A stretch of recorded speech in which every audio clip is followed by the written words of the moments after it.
వస్తాను.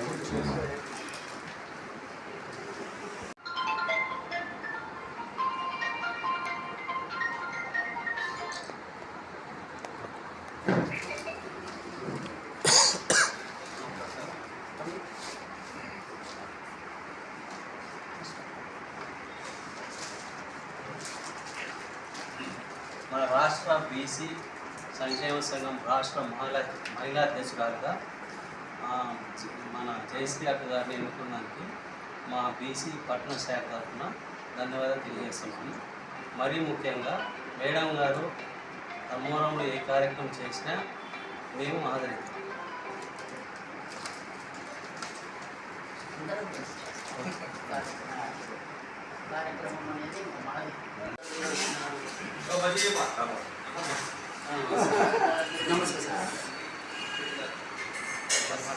నా పేరు సంకారం జయశ్రీ, ధర్మారం వాస్తవ్యురాలను, సత్యసాయి జిల్లా. ఈరోజు ముఖ్యంగా అంతర్జాతీయ మహిళా దినోత్సవము సందర్భంగా శుభాకాంక్షలు తెలియజేస్తున్నాను. రాష్ట్ర వ్యాప్తంగా ఉన్న మహిళా మనులకందరికీ అంతర్జాతీయ మహిళా దినోత్సవం శుభాకాంక్షలు తెలియజేస్తున్నాను. ఈ అంతర్జాతీయ మహిళా దినోత్సవం రోజు మంగళగిరిలో, విజయవాడలో మంగళగిరిలో బీసీల సంక్షేమం తరఫున అంతర్జాతీయ మహిళా దినోత్సవాన్ని జరుపుకున్నాము. ఆ అంతర్జాతీయ మహిళా దినోత్సవానికి ముఖ్య అతిథిగా బీసీ సంక్షేమ శాఖ మన మంత్రివర్యురాలు సవితమ్మ గారు విచ్చేశారు. మరి శంకర్రావు గారు అధ్యక్షులు, రాష్ట్ర అధ్యక్షులు, బీసీ సంఘ రాష్ట్ర అధ్యక్షులు శంకర్రావు గారు అధ్యక్షతన మరియు ఆమె ముఖ్య అతిథిగా సభ జరిగింది. ఆ సభకు అన్ని జిల్లాల నుంచి కన్వీనర్లు, వాళ్ళ మెంబర్సు అందరూ విచ్చేశారు. చాలామంది మహిళలు విచ్చేశారండి. 500 నుంచి 600 మంది మహిళలు విచ్చేశారు. చాలా పండుగ వాతావరణంలో ఆ రోజు అంతర్జాతీయ మహిళా దినోత్సవాన్ని జరుపుకున్నాము. అందులో బీసీ సంక్షేమ సంఘం తరఫున నేను బీసీ సంక్షేమ సంఘ మహిళా అధ్యక్షురాలుగా ప్రమాణ స్వీకారం చేశాను. ప్రమాణ స్వీకారం చేసిన తర్వాత ఈ 4 మాటలు అంటున్నానండి. ముఖ్యంగా ఈ మహిళా దినోత్సవంలో మహిళల గురించి మాట్లాడాలండి. ఇన్ని సంవత్సరాలుగా మహిళలు ఈ మహిళా దినోత్సవాన్ని జరుపుకుంటున్నారు. ఆకాశంలో నువ్వు సగం నేను సగం అన్నారు. జనాభాలో నిజంగానే సగం ఉన్నాము.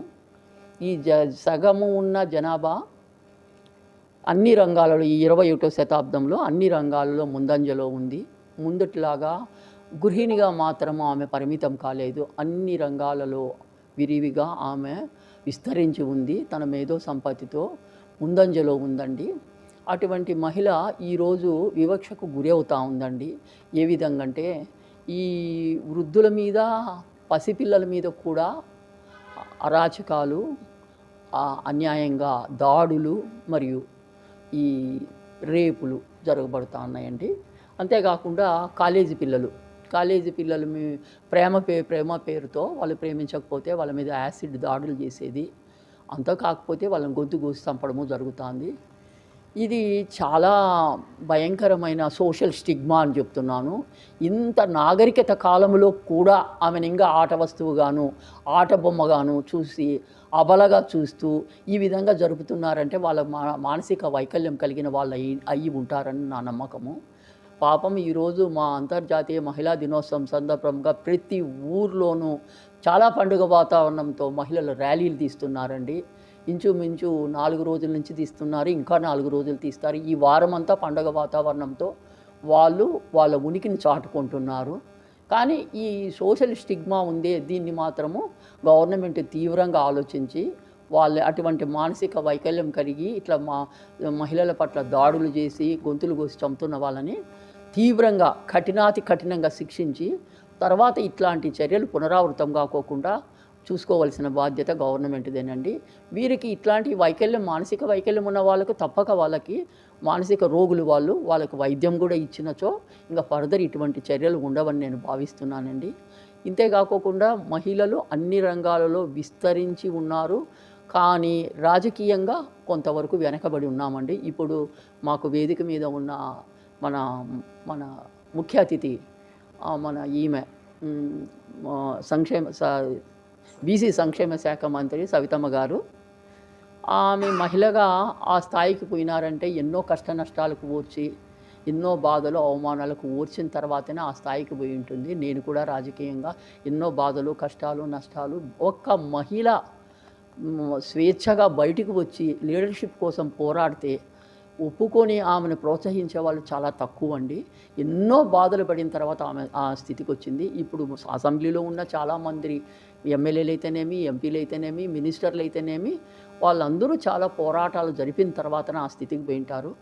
కానీ ఇంకా కావాలా, ఆ రేషియో సరిపోదు. 0.5% ఉన్న మహిళలకి ఇస్తున్న ఆ రేషియో సరిపోదండి. మా మహిళలకు ప్రాతినిధ్యం ఇంకా కావాలా చట్టసభల్లో. రేపు పొద్దున పాలసీ మేకింగ్లో వాళ్ళకున్న మేధో సంపత్తితో వాళ్ళు కూడా ముందుకు పోయేదానికి అవకాశం ఉంటుంది. ఇక్కడ ఎన్టీఆర్ గురించి మాట్లాడుకోవాలండి. ఎన్టీఆర్ గారు 13 మందికి సీట్లు ఇచ్చాడు. చాలా బోల్డ్గా, చాలా ఇదిగా తను టికెట్ ఇచ్చినందుకు ఆ 13 మంది గెలిచారండి. ఆయన చాలా మహిళా పక్షపాతి. బీసీల పట్ల కూడా అహర్నిశము నేను ఆయనతో చాలా అసోసియేట్ అయి ఉన్నానండి. ఆయన 2 టర్ములు ఆయన వెంబడి, ఆయన శిష్యురాలుగా వెంబడి తిరిగాను. అప్పుడు నేను తెలుసుకున్నది ఏమంటే, అహర్నిశము చాలా నిజాయితీగా బీసీల గురించి ఆలోచించేవాడు, మహిళల గురించి ఆలోచించేవాడు. ఆయన మహిళలకు ఎంతో న్యాయం చేయాలని చూసేవాళ్ళు, బీసీలకి న్యాయం చేయాలని చూసేవాళ్ళు. ఆయన అడుగుజాడల్లోనే ఈరోజు చంద్రబాబు నాయుడు గారు కూడా మహిళా పక్షపాతిగా ఈరోజు డ్వాక్రా గ్రూపులు అయితేనేమి, మహిళలు ఇండ్లలోనే మగ్గకూడదని బయటకు వచ్చి వాళ్ళందుకు వాళ్ళ కాళ్ళ మీద నిలబడాలని ఆయనకు ఎంతో ప్రోద్బలించినాడు, ప్రోద్బలము కల్పించినాడు. అందుకే వాళ్ళు ఈ పొద్దు బ్యాంకులకు పోయి వాళ్ళ ట్రాన్సాక్షన్ వాళ్ళు చేసుకుంటూ వాళ్ళ కాళ్ళ మీద వాళ్ళు నిలబడగలుగుతున్నారు.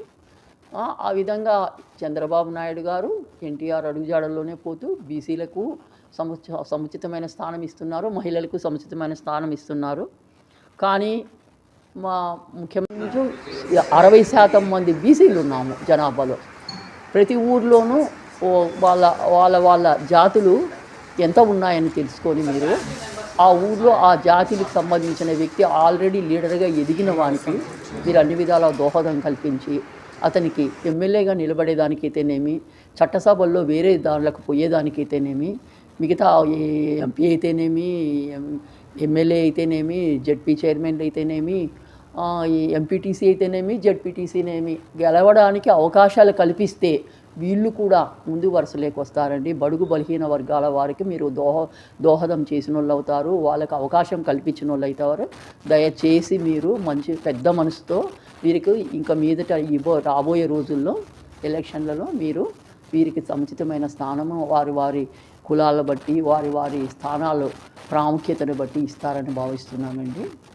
ఆంధ్రప్రదేశ్ బీసీ సంక్షేమ సంఘం ధర్మవరం శాఖ తరపున ఈరోజు నూతనంగా రాష్ట్ర మహిళా అధ్యక్షురాలుగా ఎన్నుకోబడినటువంటి జయశ్రీ గారికి అక్కకు సన్మానం కార్యక్రమంలో మేము ఇక్కడ హాజరు కావడం జరిగింది.